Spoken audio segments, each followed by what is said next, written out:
बातिल क्या है, झूठ क्या है, सच क्या है। उन्होंने खत्ते इम्तियाज कायम कर दिया। वो अल्लाह वालों से कैसी मोहब्बत रखते हैं, उसी के पेशे नजर एक शेर और सुने कि तेरे टुकड़ों पे पले गैर की ठोकर पे न डाल, झिड़कियां खाएं कहां छोड़ के सदका तेरा। सुभान अल्लाह।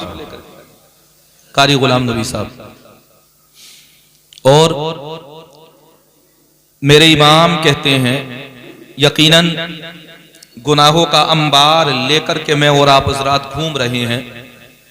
सुबह गुजरती है गुनाहों में, शाम गुजरती है गुनाहों में, रात गुनाहों में, दिन गुनाहों में, जिंदगी गुजर गई गुनाहों में, साल गुजरे, महीने गुजरे, वक्त गुजरा और गुजरता चला गया। कब बचपन से जवानी आ गई और कब जवानी से बुढ़ापा आ गया, एहसास तक नहीं हुआ। कितने गुनाह किए और गुनाह करने के बाद कभी कभी एहसास गुनाह भी नहीं हुआ, लेकिन फिर भी हमारी अकीदतें कहती हैं कि एक मैं क्या मेरे इसियां की हकीकत कितनी, मुझसे 100 लाख को काफी है इशारा तेरा। सुभान अल्लाह, सुभान अल्लाह। अल्लाह ने हमारी निस्बतों को ऐसा बनाया कि उस्ताज़े ज़मन कहते हैं, तवज्जो है आप हज़रात की, थोड़ा सा कहिए सुभान अल्लाह। सुभान अल्लाह। मैं कोशिश कर रहा हूं कि आप हज़रात बेदार हो जाए। मैं आहिस्ता गुफ्तगू कर रहा हूं। ये जो आवाज की बाज़गश्त है ना, जो दीवार से आवाज टकरा करके आप हज़रात के कानों से जाकर के टकरा रही है, और कभी कभी गूंज की वजह से बात आप हज़रात की समझ में नहीं आ रही। मैं कोशिश कर रहा हूं कि थोड़ा सा माहौल बनाऊं और आप हज़रात को सुनने सुनाने के मैदान में ईमानदारी से लेकर के जाऊं। माइक ऑपरेटर अनस भाई ने माइक सेट कर दिया, अल्लाह इन्हें सलामत रखे। बड़ा अच्छा माइक इनका बोलता है। इन्होंने साउंड उसी कंडीशन की कर दी जिस कंडीशन की साउंड इनकी खुले हुई जगह पर होती है, बहुत तेज आवाज। इनसे कहा गया थोड़ा सा इसको कंट्रोल में करें, और आवाज का कंट्रोल में रहना बड़ा जरूरी है। अगर मैं सुनाऊं, ये लोग सुनाएं, आने वाले मेहमानान हजरात सुनाए तो बात समझ में आनी चाहिए। यकीन देखे मेरा और आप हज़रात का। उस्ताज़ ज़मन कहते हैं हमने माना कि गुनाहों की हद नहीं, लेकिन हाजी जी, हाँ हाजी जी, बच्चे अपना काम कर रहे हैं, आप अपना काम कीजिए, कहिए सुभान अल्लाह। आप थके हुए हैं, इसमें कोई शक नहीं है। हमने माना कि गुनाहों की हद नहीं, लेकिन तू है उनका तो हसन तेरी है जन्नत तेरी। सुभान अल्लाह। इसे कहते हैं दावा।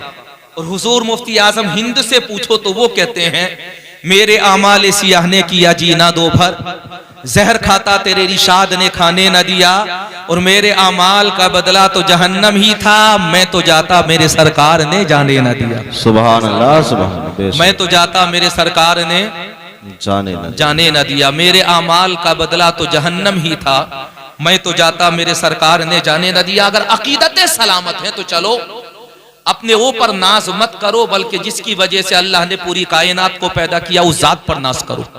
सुभान अल्लाह, सुभान अल्लाह। अल्लाह ने वजह तख्लीक कायनात बनाया, तो फिर मुझे और आपको अपनी बात पसंद क्यों है? चलो उस जात की बात को पसंद करें कि जिसे रब ने भी पसंद फरमाया, और ऐसा पसंद फरमाया अल्लाह ने कि किसी को कलीम बनाया, अल्लाह ने किसी को नजी बनाया, अल्लाह ने किसी को खलीफा बनाया, परवरदिगार आलम ने हजरात किसी को ज़बीह बनाया।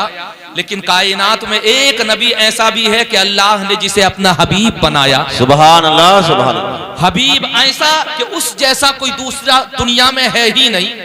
अगर पूछो उस जात के बारे में तो हजरत हसन इब्ने साबित कहते हैं व अहसनु मिन कलम तरकत आईनी व अजमलु मिन कलम तलिदिन निसा खुलिक़त मुबर्रअम मिन कुल्लि ऐब कअन्नका कद खुलिक़त कमा तशा। और आगे बढ़ो, पूछो हजरत शेख सादी शिराजी से तो वो कहते हैं बलगल उला बिकमालिही। यकीनन समझ में नहीं आ रहे होंगे, अरबी के शेर है ना, अरबी के। अब अरबी जब आप हजरात की समझ में आती नहीं तो समझेंगे कैसे आप हजरात? आप तो कह देंगे हजरत हमारी समझ में तो कभी कभी उर्दू भी नहीं आती, बाउंसर बन जाती है, सरों के कंधों के ऊपर से गुजर जाती है।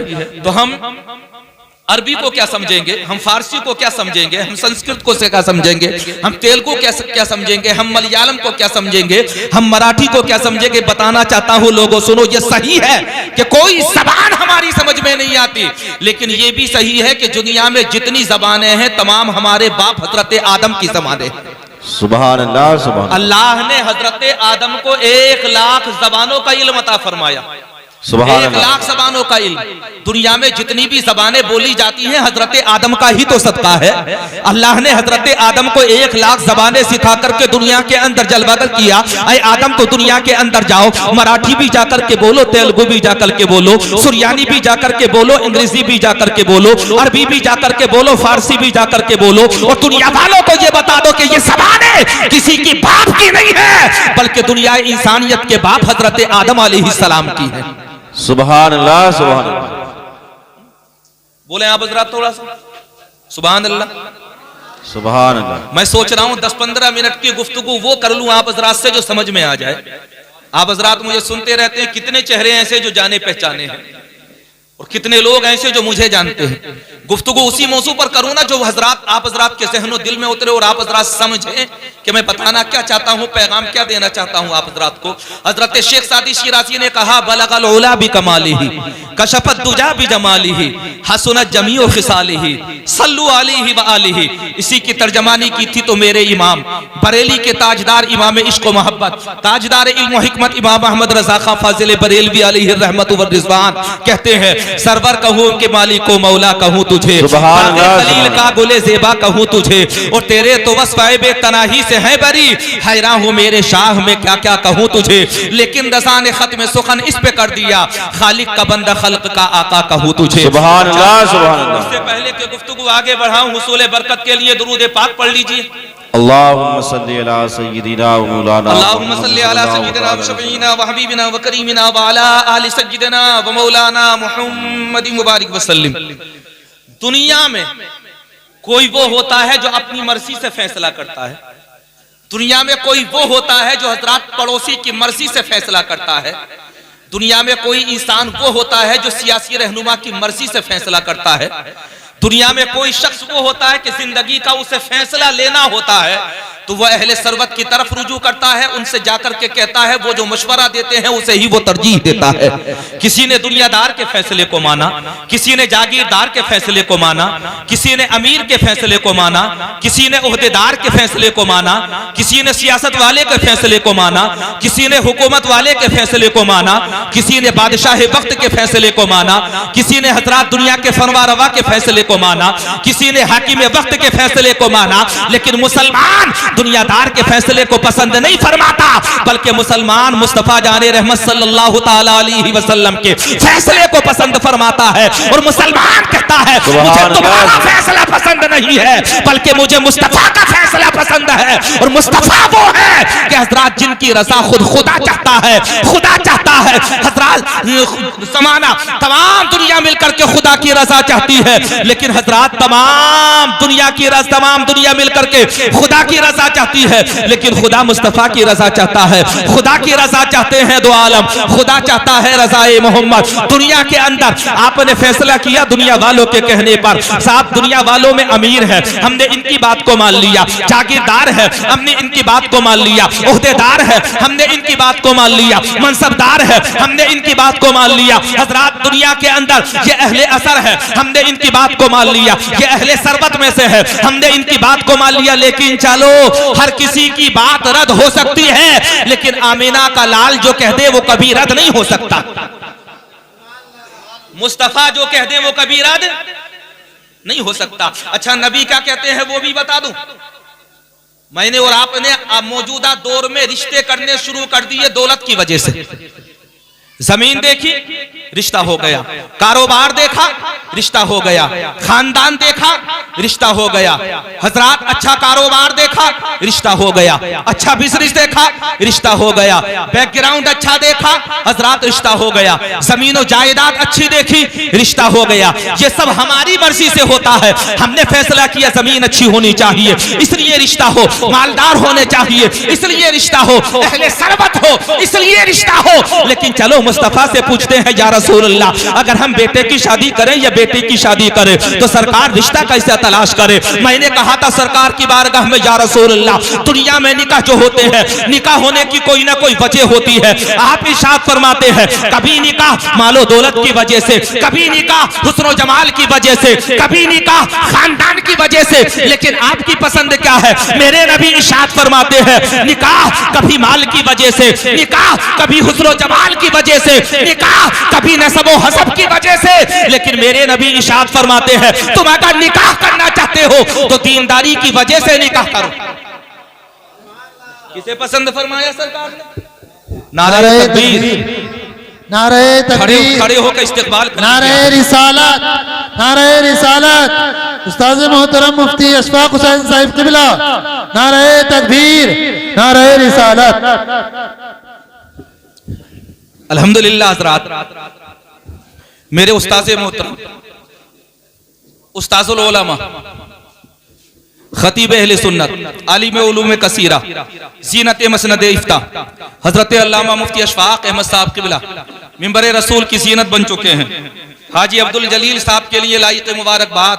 अल्लाह का शुक्र है आज आपके यहाँ पर खतीब भी आए हैं और खतीबों के साथ साथ में हजरात माहिर दर्स व तदरीस भी तशरीफ लेकर के आए हैं। अगर आप खतीबों का इस्तेकबाल करते हैं तो खतीबों के साथ साथ में उलमा का और हजरात खुलूस के साथ में इस्तेकबाल किया करें। आपको पता नहीं, हमें या किसी को भी जो खिताबत आती है वो इन्हीं की मेहनतों का नतीजा होता है। हजरत तशरीफ लेकर के आए, हम तहे दिल से हजरत का इस्तेकबाल करते हैं। तो हजरात, दुनिया के अंदर निकाह होने की 4 वजह है। मेरे नबी इरशाद फरमाते हैं कभी निकाह माल की वजह से, कभी हुस्न जमाल की वजह से, कभी निकाह नसब की वजह से किया जाता है। लेकिन तुम अगर निकाह करना चाहते हो तो हजरात दीनदारी को तरजीह दो। मैंने कहा था या रसूल अल्लाह, दीनदारी को तरजीह देने का फायदा क्या होगा? अब तवज्जो रखना थोड़ी देर के लिए, मैं बहुत जल्द अपनी गुफ्तगू को खत्म करूंगा। मैंने कहा या रसूल अल्लाह, दीनदारी को अगर हम तरजीह दे तो दीनदारी को तरजीह देने का बेनिफिट क्या है, फायदा क्या है? मेरे नबी इरशाद फरमाते हैं हुस्न जमाल भी वक्त आने पर खत्म हो जाता है। कभी कभी दौलत भी दुनिया के अंदर साथ छोड़ देती है और कभी कभी खानदानी वकार भी तो खत्म हो जाता है। दुनिया के अंदर माल खत्म हो जाता है, हुस्न जमाल खत्म हो जाता है, हसब व नसब का जो सिलसिला हो जाता है, कभी कभी उनकी भी इज्जतें पायमाल हो जाती है। लेकिन तुम्हें पता नहीं है, अगर तुम रिश्ता करते वक्त दीनदारी को देखोगे, तकवे को देखोगे, परहेजगारी को देखोगे, तो अल्लाह की कसम ये तीनों चीजें खत्म हो जाती है। लेकिन दीनदारी का सिलसिला कभी खत्म नहीं होता है। ये दुनिया में भी तुम्हारे साथ है, कब्र में भी तुम्हारे साथ है और मरने के बाद मैदान महशर में भी तुम्हारे साथ है। सुभान अल्लाह, बहुत सुभान अल्लाह। माशाअल्लाह, दीनदारी कभी इंसान का साथ नहीं छोड़ती। अच्छा, दीनदारी का बेनिफिट क्या है, फायदा क्या है? और ऐसे वक्त में तो हजरात हाजी अब्दुल जलील साहब को लोगों को नमूना बनाना चाहिए। आज के पुरफितन दौर में लोग सोच रहे हैं रिश्ता करने के लिए हम ऐसा घर तलाश करें कि हजरात जिस घर के अंदर कम से कम लड़के के हिस्से में 10-20 बीघा जमीन आ रही हो, ऐसा घर तलाश करें कि हजरात जिस घर के अंदर मकान अच्छा बना हुआ हो, कारोबार अच्छा हो, हजरात तिजारत अच्छी हो, तिजारत के साथ साथ ज़राअत अच्छी हो, अच्छी हो, साथ ही साथ हजरात वो दुनिया के अंदर बाअसर हो। ऐसा लड़का दुनिया के अंदर लोग तलाश कर रहे हैं। कोई अहले सरवत तलाश कर रहा है, कोई पैसे वाला तलाश कर रहा है, कोई जमींदार तलाश कर रहा है, कोई जागीरदार तलाश कर रहा है, कोई मनसबदार तलाश कर रहा है, कोई ओहदेदार तलाश कर रहा है, कोई दुनिया के अंदर बाअसर शख्स तलाश कर रहा है, कोई सियासत से ताल्लुक रखने वाला लड़का तलाश कर रहा है, कोई अच्छे कारोबार से लड़का हजरात जुड़ा हुआ लड़का तलाश कर रहा है। लेकिन हाजी अब्दुल जलील की हजरात जो फिक्र है उसे मैं सलाम करता हूँ। इन्होंने हजरात तमाम चीजों को पेशे नजर न रखते एक आलिम दीन को तरजीह दी और दुनिया वालों को ये बता दिया हजरात अगर कोई जागीरदार है तो हजरात जागीर की वजह से वो जागीरदार हो सकता है, दौलत की वजह से वो दौलतदार हो सकता है, मनसब की वजह से वो मनसबदार हो सकता है। लेकिन नबी का वारिस अगर कोई हो सकता है तो सिर्फ आलिम दीन हो सकता है। सुभान अल्लाह। नारे तकबीर, नारे रिसालत, मसलक आला हजरत मौलाना मोहम्मद असनाद रज़ा साहब क़िबला, नारे तकबीर, नारे रिसालत। जिसे मुस्तफा पसंद करें उसे ही तो हम पसंद करेंगे। एक आलिम को तरजीह देना, एक आलिम को फोकियत देना, एक हजरात आलिम को अहमियत देना, ये सोचते हुए कि ये आलिम दुनिया में भी हमारा रहनुमा बनेगा और इंशाअल्लाह मैदान महशर में भी हमारे काम में आएगा। बताओ दौलतों वालों ने कहां तक साथ दिया, ओहदों वालों ने कहां तक साथ दिया, मनसब वालों ने कहां तक साथ दिया। हमने तो देखा है दुनिया के अंदर जहां हजरात जितनी ज्यादा महंगी शादियां होती है, जितनी ज्यादा जहेज वाली शादियां होती है, जितनी ज्यादा जमीनें देखी जाती है, कभी कभी इंतशार उतना ही ज्यादा हो जाता है, तिफरका उतना ही ज्यादा हो जाता है, अतरात बुरी हालत उससे ज्यादा हो जाती है, गलत रस्म और रिवाज की अदायगियां होने लगती है। लेकिन अल्लाह की कसम अगर तुम आलिम का इंतखाब करोगे ना अपनी बेटियों के लिए, अपनी पोतियों के लिए और हजरात उलमा को तरजीह दोगे, तो मैं कहना चाहता हूं तुमने किसी और की बात को नहीं माना बल्कि तुमने मुस्तफा की बात को माना, क्योंकि मुस्तफा ने माल वाले को अपना वारिस नहीं कहा बल्कि मुस्तफा ने इल्म वाले को अपना वारिस कहा। सुभान अल्लाह, सुभान अल्लाह। ने किसे वारिस कहा अपना? इल्म वाले। सुभान अल्लाह कह दीजिए। 10-5 मिनट और आप सुभान अल्लाह, सुभान करके कहिए सुभान अल्लाह। थोड़ा सा हाथ उठा करके बताएं कि आप बेदार हैं। अल्लाह सलामत रखे आप हजरात को। मैं खुद सोच रहा हूँ हजरात गुफ्तगू वो करके जाऊं जो आप हजरात की आसानी से समझ में आ जाए, लेकिन क्या करूं मैं भी कभी कभी तेज बोलता हूँ और आप हजरात भी सुन रहे हैं, तो कोशिश ये कर रहा हूँ कि जल्दी से हजरात बात अपनी खत्म करूं। ऐसे लोगों मैं तुम्हें बताना चाहता हूँ, ऐसे लोगों को अपनी जिंदगी में नमूना बनाओ जो तुम्हें सही रास्ता दिखाए। उसकी वजह यह है कि जब दुनिया दौलत के पीछे जा रही है तो तुम उलमा के पीछे चलो और दुनिया वालों को बता दो कि दुनिया दौलत के पीछे है, लेकिन नबी के दीवाने नबी के वारिसीन के पीछे। सुभान अल्लाह, सुभान अल्लाह। एक आलिम का मर्तबा व मकाम आप हजरात जानते हैं। आलिम का मर्तबा व मकाम दुनिया के अंदर हजरात इतनी फजीलतें, जितनी फजीलतें एक आलिम के ताल्लुक से वारिद है, अल्लाह की कसम उठा करके देखे आप हजरात कितनी हदीसें वारिद हैं, कितनी हदीसें मौजूद है आलिम की फजीलत के ताल्लुक से। मियाँ जब तालिब इल्म की फजीलतों का आलम यह है कि वो चले तो फरिश्ते हजरात उसके कदमों के नीचे अपने नूरानी परों को बिछाते हैं। जब तालिब इल्म की फजीलतों का आलम यह है तो फिर मुकम्मल आलिम की फजीलतों का आलम क्या होगा जब उनके कदम भर देते हैं शाहाने ज़माना की झोली। मोहताज का जब ये आलम है, मुख्तार का आलम क्या? सुभान अल्लाह, सुभान अल्लाह, माशाअल्लाह, सुभान अल्लाह, सुभान अल्लाह। आप हजरात दुनिया के अंदर नमूना बनाए ऐसे लोगों को जो हजरात तुम्हें सही रास्ते पर लेकर के जाए, ऐसे लोगों को आइडियल बनाओ हजरात जो तुम्हें ऐसे रास्ते पर लेकर के जाएं जो कामयाबी का रास्ता है, कामरानी का रास्ता है। अच्छा एक बात बताओ ईमानदारी के साथ, दुनिया में हर चीज चोरी हो सकती है लेकिन इल्म कभी चोरी नहीं हो सकता। क्या इल्म को कोई चोरी कर लेगा? नहीं। और एक बात और बताओ, यहाँ पर चंद मिनट की गुफ्तगू करते हुए मैं आप हजरात को बताना चाहता हूँ, आप कहने लगो साहब हमने दौलत वाले को पसंद किया, जमीन वाले को पसंद किया, ओहदे वाले को पसंद किया, सरकारी नौकरी वाले को पसंद किया, अच्छे कारोबार वाले को पसंद किया, हजरात अच्छी तरह से दुकान चलाने वाले को पसंद किया। तो ईमानदारी से बताना अगर ये पसंदें सबसे ज्यादा अच्छी होती तो फिर मेरे नबी ने हजरत मौला अली को फातिमा के लिए पसंद क्यों किया? जी सुभान अल्लाह, सुभान अल्लाह। बहुत मेरे नबी ने हजरत मौला अली को फातिमा के लिए पसंद क्यों किया? ईमानदारी से बताना हजरत मौला अली तो वो थे रहने के लिए मकान नहीं, जी बेशक हक बात है, जमीन पास में नहीं, जायदाद पास में नहीं, सासो सामान पास में नहीं, और मदीने की सरजमीन पर कौन अहले सरबत में से ऐसा था जो मुस्तफा के घर का दामाद ना बनना चाहता हो? बड़े बड़े हजरात पैसे वाले, बड़े बड़े अमीर, बड़े बड़े दौलतमंद इंतजार कर रहे थे काश मोहम्मद की बेटी से हमारा निकाह हो जाए। उन्हें पता था ना जब मोहम्मद ऐसे हैं तो मोहम्मद की बेटी कैसी होगी। यकीनन मेरे नबी भी लाजवाब है और मेरी नबी की बेटी हजरत फातिमा भी लाजवाब है। लेकिन जब निकाह का नंबर आया तो मेरे नबी ने हजरत मौला अली को पसंद फरमाया। मैंने कहा या रसूलुल्लाह मौला अली के पास तो कुछ भी नहीं है बज़ाहिर, न दौलत पास में है, न मकान पास में है, न जायदाद पास में है, न बागात पास में है, न ओहदा मनसब पास में है, कुछ भी पास नहीं। मेरे नबी शाद फरमाते हैं तुम्हें पता नहीं जो मेरी नजर देख रही है वो तुम्हारी नजर नहीं देख रही। अली वो है जिनका शुजाअत में जवाब नहीं, फातिमा वो है जिनका निफासत में जवाब नहीं। और जब अली और फातिमा का निकाह होता है तो अल्लाह उन्हीं की गोद में हजरत हसनैन को पैदा फरमाता है और दुनिया वालों को बता देता है कि जब माँ बाप लाजवाब होते हैं तो उनके शिकम से पैदा होने वाली औलाद भी लाजवाब होती है। सुभान अल्लाह, सुभान अल्लाह, माशाअल्लाह, सुभान अल्लाह, सुभान। अच्छा ये वाकया तो आप हजरात सुनते रहते होंगे, एक और सुना दूं 2-4 मिनट में आप हजरात को कहिए मुस्कुरा करके सुभान अल्लाह। मेरे और आप हजरात के यहाँ पर निकाह होते हैं दौलत देखकर, बिचौलिए के जरिए से सब कुछ पता करा लिया जाता। बैंक बैलेंस कितना है, बैकग्राउंड कैसा है, दौलत कितनी है, हजरात सब तमाम चीजों का पता लगा लिया जाता है। लेकिन दुनिया में एक निकाह ऐसा भी तो हुआ है, और हजरात वो गुलामों का निकाह नहीं है बल्कि वो हमारे आकाओं का निकाह है। तुम्हें पता एक निकाह ऐसा भी हुआ जिसकी वजह सिर्फ एक सेब बन गया। जी सुभान अल्लाह।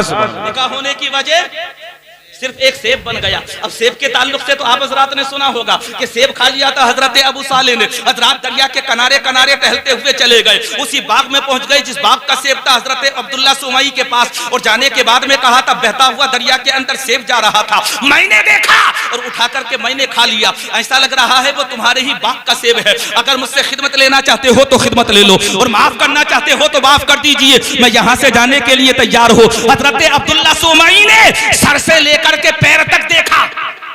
सुभान अल्लाह, सुभान अल्लाह। जल्दी से कहिए सुभान अल्लाह। हाथ उठा करके सर से लेकर के पैर तक देखा, सरापा देखा। और अब्दुल्ला सुमई तो वली थे, वली, और वली ही नहीं बल्कि वलीगर थे। सर को देखा, पैर को देखा, जसामत देखी, पेशानी देखी, आंखें देखी। अल्लाह की कसम जो हसनी हुसैनी सैयद हो उसका सरापा कैसा होगा। अब्दुल्ला सुमई ने देखा। देखने के बाद दिल ने कहा था जो सेब के एक बाग के एक सेब को माफ कराने के लिए आ गया वो मामूली नहीं हो सकता है। हजरत अब्दुल्ला सुमई कहते हैं इजाजत नहीं मिलेगी, पहले मेरे बाप की खिदमत करनी पड़ेगी। क्या बात है, बेशक हक बात है। सुभान अल्लाह। मैंने कहा अब्दुल्ला सुमई एक बात तो बताओ, क्या आप खिदमत कराना चाहते थे हजरत अबू साले से? हजरत अब्दुल्ला सुमई जवाब देते खिदमत तो एक बहाना थी, हकीकत तो यह है कि मुझे उसके सुबह शाम देखने थे, उसका सराबा देखना था, उसकी रात देखनी थी, उसका दिन देखना था, उसका हजरत खलवत देखनी थी, उसकी जलवत देखनी थी, उसकी तन्हाई देखनी थी, उसकी इबादत देखनी थी। 12 साल तक देखा, और 12 साल तक देखने के बाद जब जाने लगे तो हाथ पकड़ करके कहा था अभी नहीं जाओगे, अभी तो आखिरी शर्त बाकी है। सुभान अल्लाह। क्या कहा था? अभी शर्त बाकी, अभी आखिरी शर्त बाकी है। अच्छा ईमानदारी के साथ बताइए, जब 12 साल तक खिदमत करते रहे तो उनकी माली हालत कैसी होगी जी, उनका बैकग्राउंड कैसा होगा? 12 साल तक हजरत अब्दुल्ला सुमई के बाग में रहे, बाग की खिदमत करते रहे। 1 साल 2 साल 3 साल 4 साल 5 साल 6 साल 7 साल 8 साल, इसे तकवा ही तो कहते हैं कि सिर्फ एक सेब खाया था। मेरे और आप हजरात के यहाँ पर तो कितनी बोरियां पार आलुओं की, कितना गल्ला साफ, सुबह शाम कितनी खेतों की मैदा काटी जा रही हैं, किस कदर धोखेबाजी मक्कारी जारी। अगर कोई किसी से पैसा ले ले तो वापस देने के लिए तैयार नहीं, उधार ले ले बतौर कर्ज, चाहे कर्जे हसना के तौर पर ही क्यों ना ले, फिर भी उधार को वापस लौटाने के लिए तैयार नहीं। ये मेरे और आपके माशरे के हालात है। क्या तुम उसे मुत्तकी नहीं कहोगे, परहेजगार नहीं कहोगे? एक सेब खा लिया, और एक सेब खाने के बाद में बाग वाले के पास पहुंच गए, माफ कर दीजिए मेरी गलती को, और अगर माफ नहीं करना चाहते हो तो मैं तुम्हारे बाग में तुम्हारी बाग की खिदमत करने के लिए तैयार हो। पीठ पर मशकी लादा, दरख्तों को पानी दिया, सुबह शाम दरख्तों को परवान चढ़ाया, हजरात उनकी देखभाल करते रहे। हजरात जब 12 साल गुजर गए, और 12 साल गुजरने के बाद में हजरात अल्लाह की कसम जब नंबर आया था जाने का, कहा था अब्दुल्ला सुमई क्या आप मुझे इजाजत देना चाहते हैं कि मैं आपके बाग से चला जाऊं? जब ये कहा गया अब्दुल्ला सुमई कहने लगे आज तक तुमने जो किया वाकई तुमने मेरे बाग का हक अदा कर दिया, लेकिन अभी मेरी आखिरी शर्त बाकी है। पूछा गया था आखिरी शर्त तो बताओ, कहा गया तुम्हें पता नहीं है, मैं तुम्हें बताना चाहता हूं। मेरी बेटी है एक जो पैरों से चल नहीं सकती, आंखों से देख नहीं सकती, मुंह से बोल नहीं सकती, हाथों से पकड़ नहीं सकती। बताओ क्या मेरी उस बेटी से तुम निकाह करने के लिए तैयार हो? सोचा नहीं था। हजरत अबू साले कहते हैं अगर आप ये कह रहे हैं तो मुझे आपकी बेटी का निकाह का पैगाम मंजूर है। मैंने कहा अबू साले पता नहीं है तुम्हें, वो पैरों से चल नहीं सकती, हाथों से पकड़ नहीं सकती, आंखों से देख नहीं सकती, जबान से बोल नहीं सकती, फिर भी तुम कह रहे हो कि मुझे मंजूर है पैगाम निकाह, इसकी वजह क्या है? हजरत अबू साले कहते हैं तुम्हें पता नहीं, अल्लाह का नेक बंदा दुनिया को नहीं देखता बल्कि अल्लाह का नेक बंदा मैदान आखिरत को देखता है। उसे पता है दुनियादार दुनिया देखकर फैसला करते हैं, और मुस्तफा के गुलाम मुस्तफा के कौल को देखकर फैसला करते हैं। सुभान अल्लाह, सुभान अल्लाह, बहुत माशाअल्लाह, सुभान अल्लाह, सुभान अल्लाह। असल चीज हजरात जब नंबर आ गया निकाह होने का तो निकाह भी हो गया बगैर देखे। बताओ ईमानदारी के साथ वहां क्या देखा गया? हजरत अबू साले की सुबह शाम एक आलम तसव्वुर में सवाल करो हजरत अब्दुल्ला सुमई की बारगाह में, अब्दुल्ला सुमई एक बात तो बताओ, तुम तो बाग वाले थे, जायदाद वाले थे, जमीन वाले थे, दौलत वाले थे, मनसब वाले थे, बड़े बाग में तुम रहते थे, बड़े बाग के अंदर नहरें बहती थी, फिर आखिर वजह क्या है तुमने हजरत अबू साले के पैगाम में हजरत अबू साले को अपनी बेटी के लिए पसंद क्यों फरमा लिया? तो जानते हो हजरत अब्दुल्ला सुमई क्या जवाब देते हुए नजर आते हैं? तुम्हें पता नहीं है, दुनिया की दौलत दुनिया में खत्म हो जाती है, लेकिन अगर नेक दामाद हो तो वो मैदान महशर तक साथ रहता है। सुभान अल्लाह, सुभान अल्लाह। कभी कभी तो वो शफाअत का भी जरिया बन जाता है। मैं उन लोगों को पैगाम देना चाहता हूं जो कभी कभी आलिमों को हल्का ले लेते हैं। अच्छा, आलिम तो अक्सर ऐसे ही होते हैं ना कि जिनका बैकग्राउंड अक्सर कमजोर होता कि नहीं होता? लोग देखते हैं अच्छा कारोबार, यही देखते हैं आए अहले सरबत। अगर आपने अल्लाह ने आपको माल दिया है तो अपनी बेटियों के लिए, पोतियों के लिए उलमा का इंतखाब करो, और हकीकत में ये इंतखाब तुम्हारा नहीं होगा बल्कि इंतखाब मुस्तफा का होगा। सुभान अल्लाह, सुभान अल्लाह। उलमा को पसंद फरमाया, जिसे नबी पसंद करे। क्या नबी जैसी किसी दूसरे की पसंद हो सकती है? नबी जैसी किसी की नजर हो सकती है? नबी जैसा किसी का फैसला हो सकता है? नबी तो मुख्तार है, मुख्तार। अल्लाह तबारक व तआला ने वो मर्तबा मकाम मेरे नबी को अता फरमाया कि मुस्तफा तो मुस्तफा है। मुस्तफा बोले वन्नज्मि इज़ा हवा वमा यंतिकु अनिल हवा। मुस्तफा जाने रहमत की जबान तो जबान है ना हजरात, ये जबान मुस्तफा नहीं बल्कि हजरात ये तो बोले खुदा है। तुम्हें पता नहीं मुस्तफा जाने रहमत इरशाद फरमाते हैं उलमा हजरात नबियों के वारिस हैं, नबियों के वारिस, उलमा नबियों के वारिस। मेरे नबी ने उलमा को पसंद फरमाया, तुम भी उलमा को पसंद करो। मेरा यकीन ये कहता है जो समझदार आलिम होगा वो कभी तुम्हारी बेटी को परेशान नहीं रहने देगा। सुभान अल्लाह, सुभान अल्लाह। दौलत वाले सता सकते हैं, हमने देखा है दौलत की वजह से झगड़े होते हुए। कभी कभी तो पता चलता है हजरात मालो मता की वजह से झगड़ा होने लगता है, लेकिन दुनिया में एक फैसला और करना। मेरे नबी इरशाद फरमाते हैं दुनिया मता, दुनिया सरमाया है, सरमाया पूंजी, लेकिन दुनिया की बेहतरीन पूंजी नेक औरत है। कौन कहता है? सुभान अल्लाह, सुभान अल्लाह। फरमाते हैं खैरु मताई दुनिया अल मरातु सालिहा। ये किसी और का कौल नहीं है बल्कि मुस्तफा का कौल है। इसीलिए तो हम दुनिया में नाकाम हो रहे हैं, सरगोशियां कर रहे हैं, आपस में क्या करें? जहां जा रहे हैं धक्के खा रहे हैं, जहां जा रहे हैं जलील रुस्वा हो रहे हैं, जहां जा रहे हैं हमारा कोई पुरसाने हाल नहीं है। क्या क्या हमारे साथ हो रहा है? तो उसकी वजह क्या है जानते हो? तरीके मुस्तफा को छोड़ना है वजह बर्बादी। इसी से कौम दुनिया में हो भी इख्तिदार अपनी। और अगर तुम चाहते हो कि तुम्हें तरक्कियां मिल जाए, उरूज मिल जाए, तो फैसला खुद मत करो बल्कि फैसला मुस्तफा जाने रहमत के हवाले कर दो। मेरे पीर हुजूर ताजुश शरिया कहते हैं जहां बानी अता कर दे, भरी जन्नत हिबा कर दे, नबी मुख्तार कुल है जिसको जो चाहे अता कर दे। सुभान अल्लाह, सुभान अल्लाह। जिसको जो चाहे अता कर दे। हजरत अब्दुल्ला सुमई ने इंतखाब किया किसका? हजरत अबू साले का, अपनी बेटी के लिए। और जब निकाह हो गया ना, हुजरा अरूसी में पहुंचे थे कौन? हजरत अबू साले। जाने के बाद में जब देखा पहली नजर तो झिझक करके वापस आ गए, और आने के बाद में कहा था हजरत अब्दुल्ला सुमई के पास सरकार आपने तो कहा था मेरी बेटी पैरों से चल नहीं सकती, हाथों से पकड़ नहीं सकती, आंखों से देख नहीं सकती, मुंह से बोल नहीं सकती, लेकिन मैं जब कमरे के अंदर गया तो नजारा ही अलग नजर आया। जलवा ऐसा है, चेहरा ऐसा है कि उसकी नूरानियत ने तमाम कमरे को नौशर कर रखा है। और करती कैसे नहीं? ये सज्जदाती सज्जदा और बाअमल सज्जदाती बाअमल सज्जदा हजरत अब्दुल्ला सुमई की बेटी थी। और ये मुस्तफा की नस्ल है ना, ये तो वो सिलसिला है जिसके बारे में मेरे इमाम कहते हैं तेरी नस्ल पाक में है बच्चा बच्चा नूर का, तू है इन्हें नूर, तेरा सब घराना नूर का। अल्लाह की कसम देखा था हजरत उम्मुल खैर को, और उम्मुल खैर को देखने के बाद हजरत अब्दुल्ला सुमई के पास आए। मुख्तसर करते हुए बताना चाहता हूं, जब बताया था हजरत अब्दुल्ला सुमई से जाकर के अब्दुल्ला सुमई ने कहा था बेटा तुम्हें पता नहीं है मेरी बेटी ने जिंदगी दुनियादारी के तहत नहीं गुजारी है, बल्कि मेरी बेटी ने जिंदगी मुस्तफा की शरीयत के साये में गुजारी है। सुभान अल्लाह, सुभान अल्लाह। इसीलिए तो मैंने अपनी बेटी के लिए तुम्हें पसंद किया। मैंने तुम्हारे 12 साल देखे, और 12 साल में क्या क्या देखा बताना जरा। जमीन देख ली, कितने बीघे? जल्दी से कहो सुभान अल्लाह, सुभान अल्लाह। अच्छा, आपके मतलब की नहीं हो रही है, पल्ले नहीं पड़ रही है आप हजरात की? यही सोच रहे हैं ना आप हजरात? सोच रहे होंगे बोले हजरत तो आ गए, हम तो जमीनें देखते हैं, हम तो फर्दे तक निकलवा लेते हैं। फर्दे तक निकलवा रहे, फर्दे तक निकलवा लेते हैं हम तो ये पता करना चाहते हैं कि ये देखो पक्का पता करो 32.5 बीघे बताई थी, 32.5 है कि नहीं, कहीं 31 तो नहीं।